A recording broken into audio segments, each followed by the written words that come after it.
Hello, my name is Ben Lovegrove, and in this video I'd like to express some thoughts in relation to Operation Mockingbird and how our opinions and attitudes today are still heavily influenced by the media. This may not be news to some people, but from time to time it's worth reviewing the basics, even if you're familiar with them, and for the benefit of those who've never considered them. Think of it like course correction. If you're a pilot or a sailor, you'll know that keeping on track involves frequent checks of your actual position and subsequent adjustments to your heading in order to correct any deviation or drift. Operation Mockingbird was the name given to an alleged CIA infiltration of the news media in the USA with the intention of manipulating people to such an extent that they could influence the opinions and attitudes of US citizens. It is alleged that reports and stories were planted in the media, other reports were altered or pulled on the instruction of the CIA, and that many newspapers and TV stations had CIA agents embedded within them, or civilian staff who were recruited by the CIA to carry out their instructions. It is said that Operation or Project Mockingbird ran from the 1950s to the 1970s, and included attempts to not only influence domestic but also international opinion about foreign leaders, foreign policy and the actions of the US government. These were of course pre-internet days, so the media consisted of a lot of print media and fewer radio and TV stations than we have today. So this form of manipulation of opinions and ideas must have been a lot easier, with the result that foreign leaders could be demonized, while US foreign and domestic policy could be given popular support. This story alone is a big topic, and it has been researched and covered by authors in various books. So if you want to know more about it, then I suggest you seek them out. Today, in the 21st century, with our access to limitless amounts of news and media, you might think that such activities were no longer possible. But it would seem that these attempts to control what people think continue. They have simply adapted the new technology to suit their own ends. We are all familiar with the idea of fake news and conspiracy theories. But how can we ever be sure the news is actually fake, or if the conspiracy theory is in fact true? If we discover that one conspiracy theory is actually true, it doesn't follow that more or all conspiracy theories are also true. Nor does one piece of fake news that turns out to be real mean that all fake news stories are also real. It could be said that instead of enlightening us, the information age has made us more confused and more easily manipulated. We are rich in data and knowledge, but poor in wisdom. How do you form your opinions about anybody or anything? We are herd-like beings, preferring the general consensus than being outside the comfort zone and challenging the accepted ideas. People tend to read and listen to the media outlets that tell one side of the story. There is no real impartiality unless you yourself seek it out by listening to all sides of the story. And you have to be prepared to admit, from time to time, that you were wrong and to change your opinion.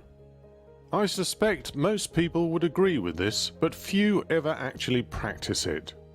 We've seen how the big topics of the past 3 decades have polarized opinion. The Iraq Wars, climate change, Trump, Brexit, etc. Rather than debate the issues, listening to both sides of the argument and countering with well-researched counter-arguments, too many people settle for the echo chamber created by the herd to which they belong. They then hurl abuse to the others, the non-believers, the far left or the far right, whoever they may be. They attack the person, not the point, and if they can't undermine them through allegations of scandal or corruption, they simply no-platform them, refusing to allow them a voice. And even if you change your opinion on something and move to another herd, you can end up doing the same thing but from a different direction. So with access to all this information, what means do we have to determine what is real and what is fake? The answer, of course, is our own discernment. We have to remember to question everything and not allow ourselves to be spoon-fed opinions. This sounds easy, but of course it can be difficult. Work, family time, rest, and recreation take up most of our time.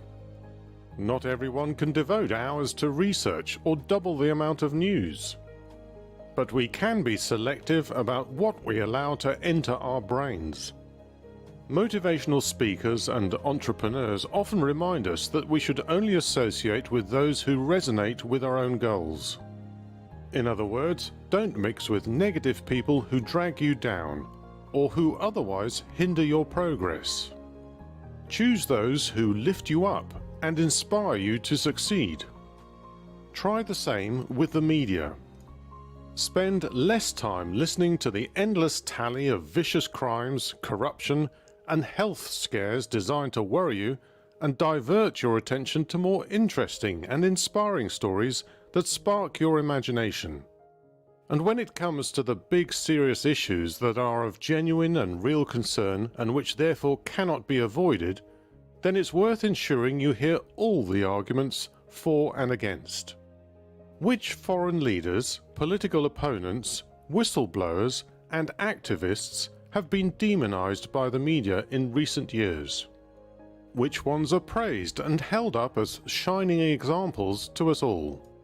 What is your reaction to and opinion of military actions, acts of terrorism, and dramatic accidents? And what feelings do you have towards people of a particular ethnicity, religion, political viewpoint, or social group if you've never actually met any and listened to them face to face?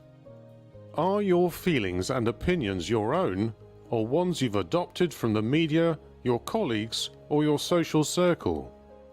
In conclusion, be alert for fake news, as it may not be labelled as such, and the news they're telling you is fake might actually be the truth. Question why the media seems hell-bent on ruining someone's reputation rather than talking about what they have to say. Be on your guard for false flags designed to make you believe that you're in danger, that the others are plotting to attack you.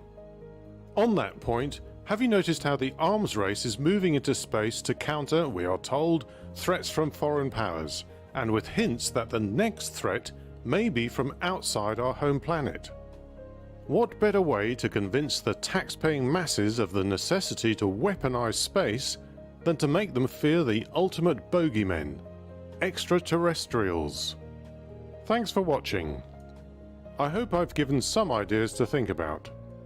Please like, share and comment so that I know what videos are of interest to you, and subscribe to my channel for the next one.